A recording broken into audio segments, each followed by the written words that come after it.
आप सभी जानते हैं 2 अक्टूबर को हम लोग गांधी जयंती के रूप में मनाते हैं, क्योंकि 2 अक्टूबर को छुट्टी रहेगा इसलिए एक दिन पहले मनाया जा रहा है। और गांधी जी के बारे में जितना भी कहा जाए बहुत कम है।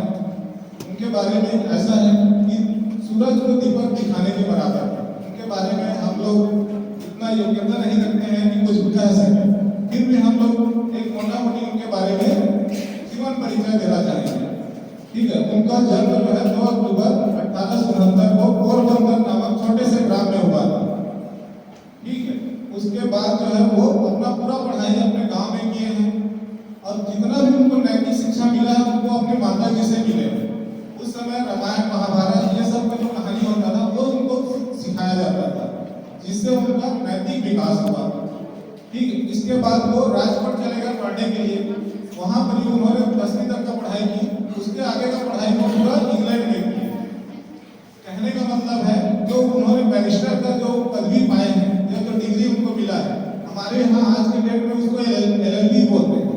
जो वकालत का जो डिग्री होता है वहां पर इंग्लैंड में उसको बैरिस्टर बोलते हैं। हमारा देश उस समय जब अंग्रेज का गुलाम था तो जितने भी लोग थे अधिकतर लोग गरीब थे। ठीक है, उसके बावजूद जो है अगर महात्मा गांधी वहां पढ़ने जा रहे हैं तो सोचिए कितना अमीर रहे होंगे। सबको ये लगता है कि बहुत गरीब आदमी थे, नेता बने, बहुत मेहनत किए। नेता बने अच्छी बात है, लेकिन गरीब नहीं थे वो। अगर कोई आदमी इंग्लैंड जाके पढ़ रहा है मतलब समझ लीजिए कितना उसके पास रहा होगा। आज के डेट में हम सोचते हैं क्या इंडिया से बाहर जाकर पढ़ ले।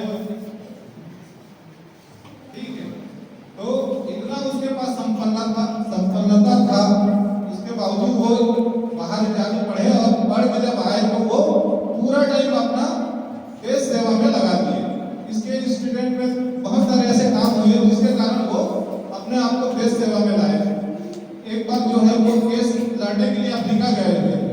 वहां पर भी साउथ अफ्रीका में रंग भेद बहुत ज्यादा चलता था और वहां पर भी अंग्रेज लोग ने उनको अधीन कर लिए थे। तो उनके खिलाफ में लड़ने के लिए गांधी जी गए थे। वहीं से उनका जो है अंग्रेजों के खिलाफ में लड़ना चालू किए। वहां पर उन्होंने 2 आश्रम खोले थे, एक फिनिक्स था और दूसरा टॉलस्टॉय करके था।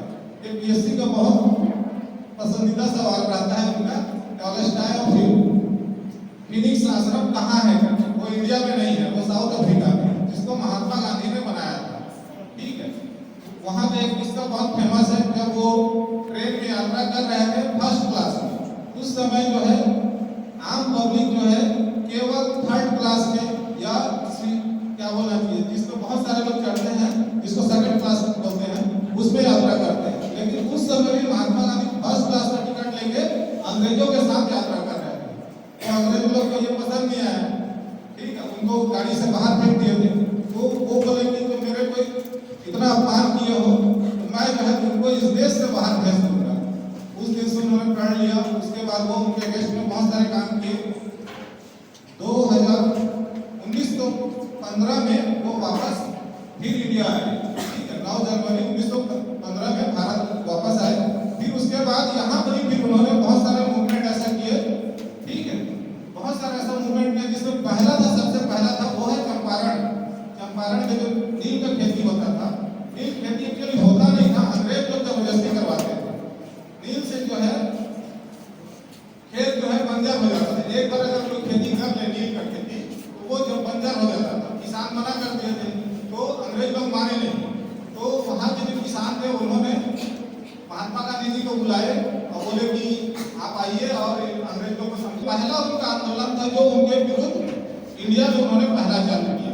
तो उस समय जब वो आए तो एक इंसिडेंट कहानी है उनका कि जब वो हड़ताल पे बैठे कलेक्ट्रेट के सामने में, तो कोई आदमी उसके पीछे नहीं बैठा, केवल अकेले बैठे थे महात्मा गांधी। सब लोग डर रहे थे कि कलेक्टर जो है मार के भगा दे। ठीक, फिर जब वो कलेक्टर आए उनसे मिलने के लिए, एक्चुअली मिलने के लिए उनको भगाने के लिए आगे उनको कानून बताए 2-4 कि मैं ऐसा कर दूंगा वैसा कर दूंगा, क्योंकि महात्मा गांधी बैरिस्टर पढ़ के आए थे। उन्होंने फिर एक्ट सुनाना शुरू किए। इंडिया का एक्ट अलग सुनाए, इंग्लैंड का एक्ट अलग सुनाए और साउथ अफ्रीका का एक्ट, 3 जगह का कानून उनको सिखाया एक ही बार में। ठीक है, कलेक्टर चुपचाप वापस चला गया, कुछ नहीं बोला। वो केवल एक ही जगह कानून जानता था, इन्होंने 3 जगह कानून बताया, ऐसा ऐसा अमेंडमेंट है, आप मेरे को सुरक्षा दोगे, हाथ भी लगा सकते हो आप मेरे को, ठीक है। और वो लोग बाकी लोग डर रहे थे कि मारना दे बोल के। उसके बाद फिर बाकी लोग जुड़ते गए, धीरे धीरे जुड़ते गए। इस तरह से पूरा इंडिया जो है उनके साथ में आ गया।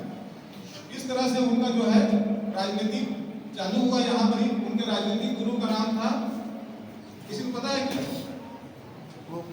गोपाल कृष्ण गोखले, है ना। उनके राजनीतिक गुरु जो है गोपाल कृष्ण गोखले थे। उन्होंने बहुत सारा ऐसा काम किए। एक बार ऐसा 1909 में एक एक्ट लाए थे अंग्रेजों ने, जिसमें अलग चुनाव का वो दे दिया गया था। जितने भी मुस्लिम लोग थे उनको अलग चुनाव लड़ने का, अलग चुनाव खड़ा होने के लिए पृथक से अलग चुनाव क्षेत्र दे दिया गया। महात्मा गांधी ने बहुत विरोध किया था कि आज आप उसको चुनाव के लिए अलग दे रहे हो, कि कल जो है अलग देश जरूर मांगेगा, और यही भविष्य में हुआ। इसी के साथ हरिजन लोग को भी वो दे रहे थे।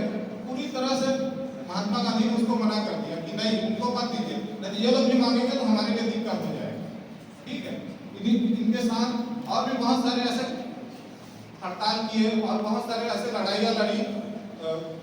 भारत छोड़ो आंदोलन 1942 में किया। लास्ट इनका आंदोलन था भारत छोड़ो, जो फलीभूत हुआ 1947 में, और हम सबको आज़ादी मिली।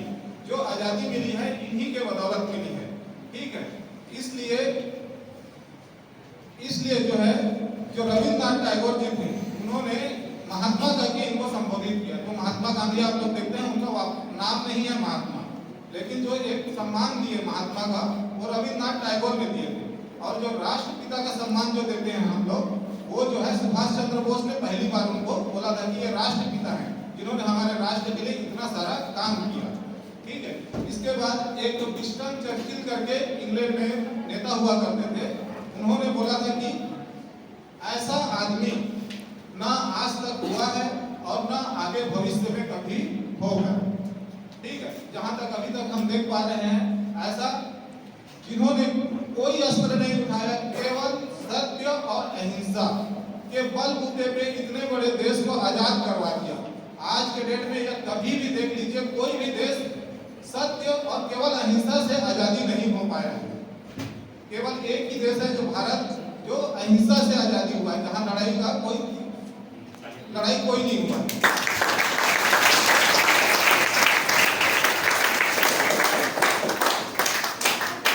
इसके अलावा महात्मा गांधी ने बहुत सारे पुस्तक लिखे हैं, शिक्षा पे बहुत सारे विचार व्यक्त किए हैं।